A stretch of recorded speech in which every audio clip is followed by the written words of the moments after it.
द्रौपदी मुर्मू देश की 15वीं राष्ट्रपति होंगी। वे सर्वोच्च संवैधानिक पद पर पहुंचने वाली देश की पहली आदिवासी और दूसरी महिला राष्ट्रपति हैं। गुरुवार को सुबह 11 बजे शुरू हुई काउंटिंग में एनडीए यानी कि नेशनल डेमोक्रेटिक अलायंस की प्रत्याशी द्रौपदी मुर्मू ने यूपीए के उम्मीदवार यशवंत सिन्हा को तीसरे राउंड की गिनती में ही हरा दिया। मुर्मू को जीत के लिए जरूरी 5,43,261 वोट तीसरे राउंड में ही मिल गए थे। थर्ड राउंड में उन्हें 5,77,777 वोट मिले। यशवंत सिन्हा इस राउंड में 2,61,062 वोट ही जुटा सके। इसमें राज्यसभा और लोकसभा के सांसदों समेत 20 राज्यों के वोट शामिल थे।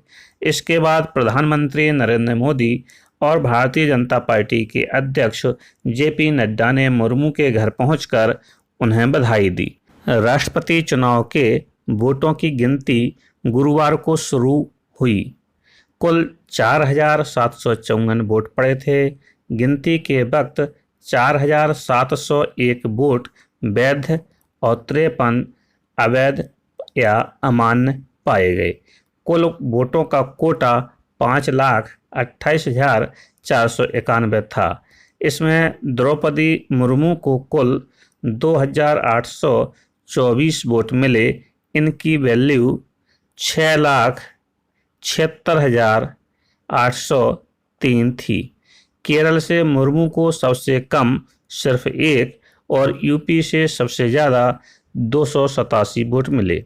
वहीं यशवंत सिन्हा को कुल 1,877 वोट मिले, जिनकी वैल्यू 3,80,177 रही। दूसरी तरफ सिन्हा को आंध्र प्रदेश, नागालैंड और सिक्किम से एक भी वोट नहीं मिले, जबकि उन्हें सबसे ज़्यादा 216 वोट पश्चिम बंगाल से मिले।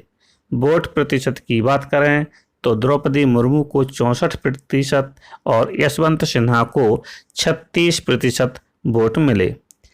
पीएम मोदी ने मुर्मू को बधाई देते हुए कहा कि भारत ने इतिहास लिखा है। जब देश आज़ादी का अमृत महोत्सव मना रहा है, पूर्वी भारत के सुदूर हिस्से में पैदा हुई एक आदिवासी समुदाय की बेटी को राष्ट्रपति चुना गया है। द्रौपदी मुर्मू को बधाई। राष्ट्रपति रामनाथ कोविंद, उपराष्ट्रपति वेंकैया नायडू और लोकसभा स्पीकर ओम बिरला ने भी मुर्मू को बधाई दी। दूसरी तरफ यशवंत सिन्हा ने भी हार स्वीकार की और उन्होंने द्रौपदी मुर्मू को उनकी जीत पर बधाई दी। रक्षा मंत्री राजनाथ सिंह ने भी मुर्मू को शुभकामनाएं दी। उन्होंने उनके आवास पर जाकर भेंट की और उन्हें बधाई दी। उन्होंने कहा कि राष्ट्रपति चुनाव में प्रभावी जीत दर्ज करने पर मुर्मू को बधाई। वे गांव, गरीब, वंचितों के साथ साथ झुग्गी झोपड़ियों में भी लोक कल्याण के लिए सक्रिय रही हैं। आज वे उनके बीच से निकलकर सर्वोच्च संवैधानिक पद तक पहुंची। यह भारतीय लोकतंत्र की ताकत है।